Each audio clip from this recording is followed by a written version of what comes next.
Hi friends, आराधना Hindi academy में आप सभी का स्वागत है। तो फ्रेंड्स, आज हम शुरू करेंगे शाठोत्तरी कविता। ओके फ्रेंड्स, शाठोत्तरी कविता जो है परीक्षा के दृष्टि से मोस्ट इम्पॉर्टेंट है और यहाँ से क्वेश्चन बनते हैं। तो शाठोत्तरी कविता का समय है 1960 ईस्वी से 1990 ईस्वी। 1960 ईस्वी से 1990 ईस्वी के बीच लिखी गई समस्त कविताएं शाठोत्तरी कविता के नाम से जानी जाती हैं।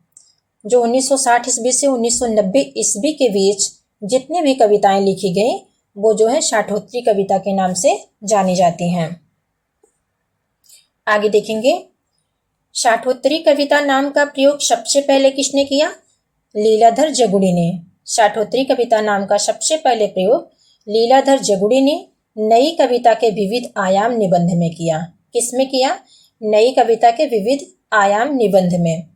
यह निबंध आ कविता पत्रिका में प्रकाशित हुई। यह निबंध कहाँ प्रकाशित हुई? आ कविता पत्रिका में प्रकाशित हुई। शाठोत्तरी कविता केवल 1960 ईस्वी के बाद की कविता ही नहीं। शाठोत्तरी कविता केवल 1960 ईस्वी के बाद की कविता ही नहीं है, अपितु इसका समकालीन साहित्य में एक अलग अस्तित्व है। इसका जो है समकालीन साहित्य में एक अलग ही अस्तित्व है। इस कविता में शासन से मोहभंग, ईश्वर में अनास्था, एकाकीपन आदि भाव है। इसका शिल्प भाव विधान नई कविता से पूर्णतः अलग है। ये कथन किसका है? श्रीकांत वर्मा का। शाठोत्तरी कविता की प्रवृत्तियां या विशेषताएं क्या क्या हैं?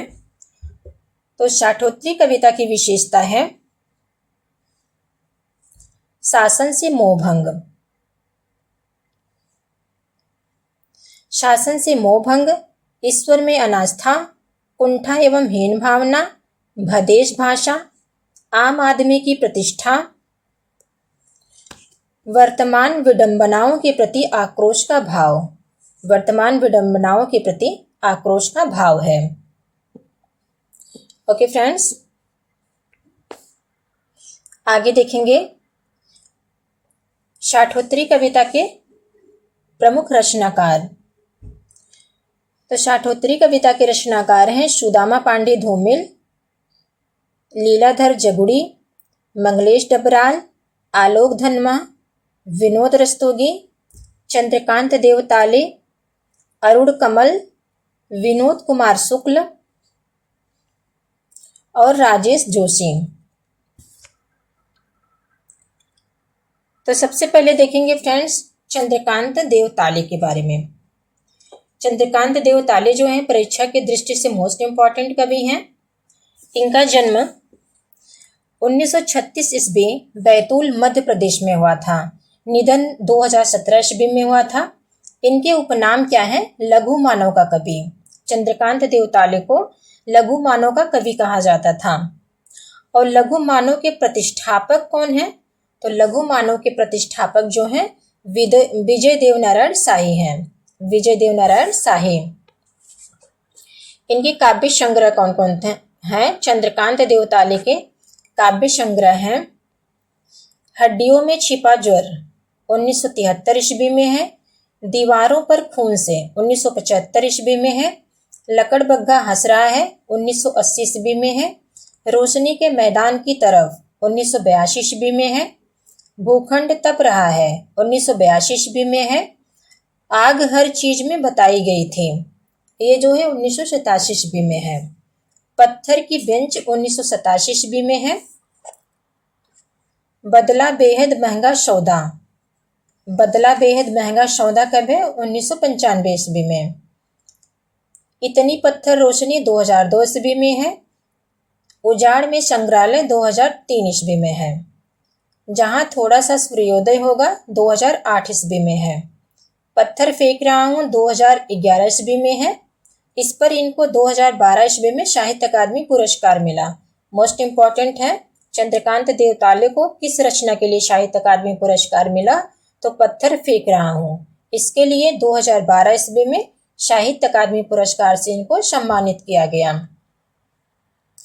ओके फ्रेंड्स, इनकी संपादित रचनाएं कौन कौन सी हैं तो वो भी देख लेते हैं। इनकी संपादित रचनाएं हैं दूसरे दूसरे आकाश, दूसरे दूसरे आकाश 1987 ईस्वी में है।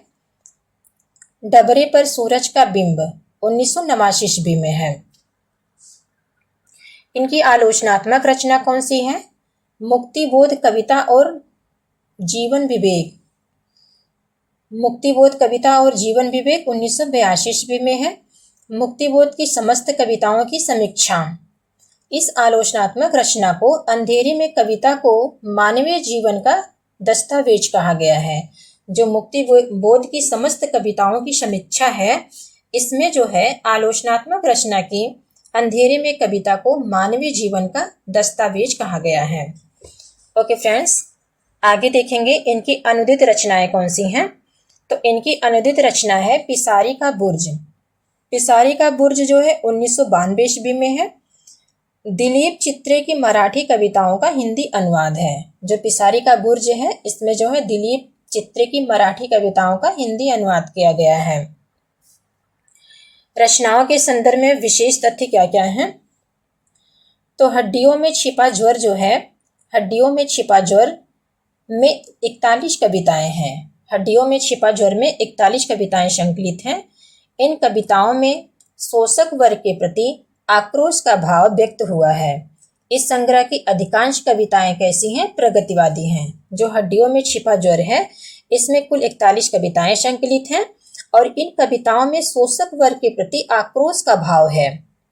इसमें जो है शोषक वर्ग के प्रति आक्रोश का भाव व्यक्त किया गया है और इस संग्रह की अधिकांश कविताएं कैसी हैं? प्रगतिवादी हैं। पत्थर फेंक रहा हूं 2011 ईस्वी में है। इसमें 60 कविताएं संकलित हैं। इसमें कितनी कविताएं संकलित हैं? तो 60 कविताएं। इन कविताओं में शासन से मोहभंग, निराशा, कुंठा आदि का चित्रण है। स्वयं रचनाकार ने इस रचना को जन चेतना की वाणी कहा है। ओके फ्रेंड्स, अगले कवि हैं लीलाधर जगुड़ी। लीलाधर जगुड़ी भी मोस्ट इम्पॉर्टेंट कवि हैं। तो इनका जन्म 1944 ईस्वी धगड़गांव टिहरी उत्तराखंड में हुआ था। इन्हें शाठोत्री कविता का शलाका पुरुष कहा जाता है। लीलाधर जगुड़ी को शाठोत्री कविता का शलाका पुरुष कहा जाता है। भारतीय सेना में सैनिक रहे, भारत चीन युद्ध में भाग लिया। लीलाधर जगुड़ी जो है भारतीय सेना में सैनिक रहे और भारत चीन के बीच जो युद्ध हुआ उसमें इन्होंने भाग लिया। ओके फ्रेंड्स, इनकी काव्य संग्रह है शंखों में शिखरों पर 1964 ईस्वी में है। नाटक जारी है 1972 ईस्वी में है। इस यात्रा में 1973 ईस्वी में है।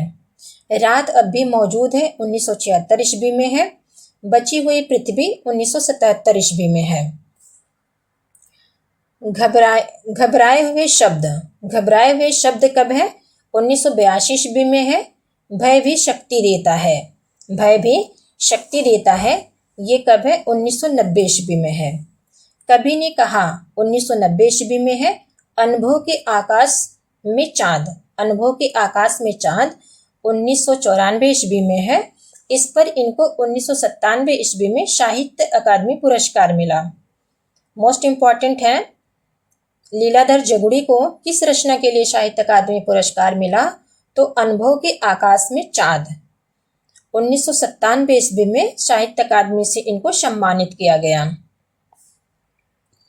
ओके फ्रेंड्स, इनकी अगली रचना है महाकाव्य के बिना। महाकाव्य के बिना 1995 ईस्वी में है। ईश्वर की अध्यक्षता में 1999 ईस्वी में है। खबर का मोह विज्ञापन से ढका है, ये जो है 2009 ईस्वी में है। मेरे साक्षात्कार 2011 ईस्वी में है। इनकी कहानी संग्रह है हमारे आखर 1980 ईस्वी में है और कहानी के आखर 1982 ईस्वी में है। इनके दो कहानी संग्रह हैं, हमारे आखर और कहानी के आखर। इनका एक नाटक है 5 बेटे। लीलाधर जगुड़ी का एक नाटक है 5 बेटे। इनकी रचनाओं का विशेष तथ्य क्या क्या है, ये भी देख लेते हैं। तो नाटक जारी है ये क्या है? काव्य संग्रह में नाटक जारी है। काव्य संग्रह में निराशा, अंतर्द्वंद, भूख आदि से संबंधित कविताएं हैं। नाटक जारी है, ये जो है काव्य संग्रह है। इसमें जो है निराशा, अंतर्द्वंद, भूख आदि से संबंधित कविताएं लिखी गई। बलदेव खटिक इनकी लंबी कविता है। बलदेव खटिक जो है इनकी लंबी कविता है, जो बची हुई पृथ्वी काव्य संग्रह में संकलित है। अगले कवि हैं उदय प्रकाश। उदय प्रकाश भी परीक्षा की दृष्टि से मोस्ट इम्पॉर्टेंट कवि हैं और यहाँ से भी क्वेश्चन बनते हैं। ओके फ्रेंड्स, तो इनका जन्म 1992 ईस्वी अनूपपुर मध्य प्रदेश में हुआ था। उदय प्रकाश का जन्म कब हुआ था? तो 1952 ईस्वी, सॉरी फ्रेंड्स, 1952 ईस्वी में अनूपपुर मध्य प्रदेश में हुआ था।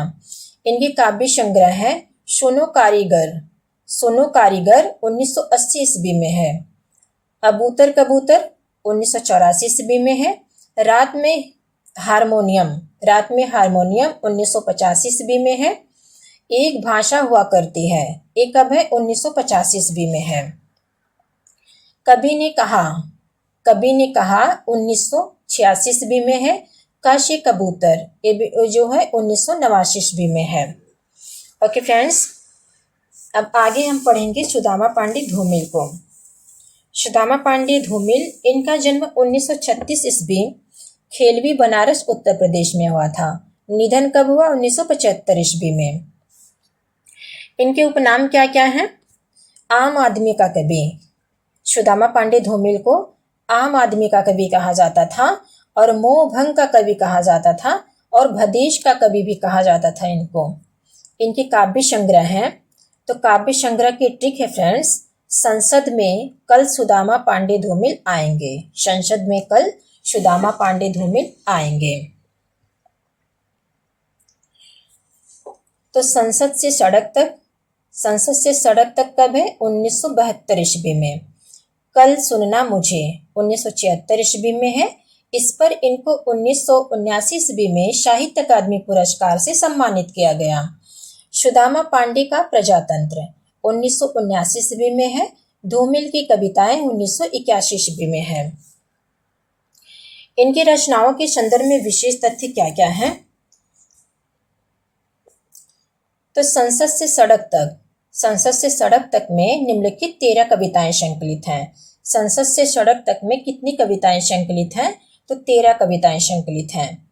कविता, पहला है कविता, दूसरा 20 साल बाद, तीसरा है मोचीराम, चौथी कविता है इनकी जनतंत्र के सूर्योदय में, अकाल दर्शन, बसंत, एकांत गाथा, उस औरत के बगल में लेटकर, शांति पाठ, शहर में सूर्यास्त, सच्ची बात, कुत्ता, एक आदमी। ये इनकी जो है संसद से सड़क तक में संकलित कविताएं हैं।